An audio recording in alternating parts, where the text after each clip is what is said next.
Hello বন্ধুরা, আজকের রেসিপিটা যদিও সবার জন্যই, কিন্তু মেনলি তাদের কথা মাথায় রেখে যারা একদম জ্যান ভেজ খায়, মানে যেদিনকে ভেজ খায় সেদিনকে অনিয়ন গার্লিক কিছুই খায় না। তো তাদেরই জন্য আজকে একটা পনিরের রেসিপি।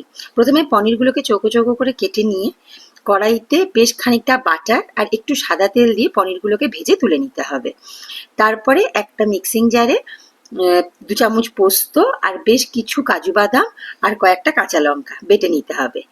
এবার ওই তেলে আর বাটার আর তেলের মধ্যে এই পেস্টটা দিয়ে বেশ কিছুক্ষণ নাড়াচাড়া করে তার মধ্যে দিয়ে দিতে হবে মিক্সির বাটি ধোয়া জল দিয়ে দেব। তারপরে দিয়ে দেবো খানিকটা নুন আর একটু ভাজা জিরে গুঁড়ো।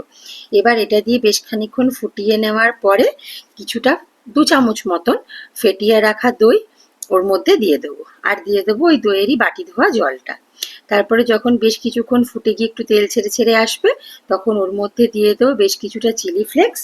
ফুটে গেলে ওর মধ্যে পনিরগুলো দিয়ে যখনই একটু বেশ গা মাখা মাখা হবে, সেই সময় ওপর থেকে কাঁচা লঙ্কা কুচি ছড়িয়ে নামিয়ে নিলেই রেডি হয়ে গেল এই পনিরের রেসিপিটা, যেটা তোমরা নন গার্লিক নন অনিয়ন হিসেবে খেতে পারো যেদিনকে তোমাদের নিরামিষ থাকবে। তোমাদের এই রিলটা কেমন লাগলো আমাকে জানাতে ভুলো না কিন্তু, আর নিজেরাও বানিয়ে ট্রাই করে সেটাও আমাকে জানিও যে কেমন লাগলো। Thank you.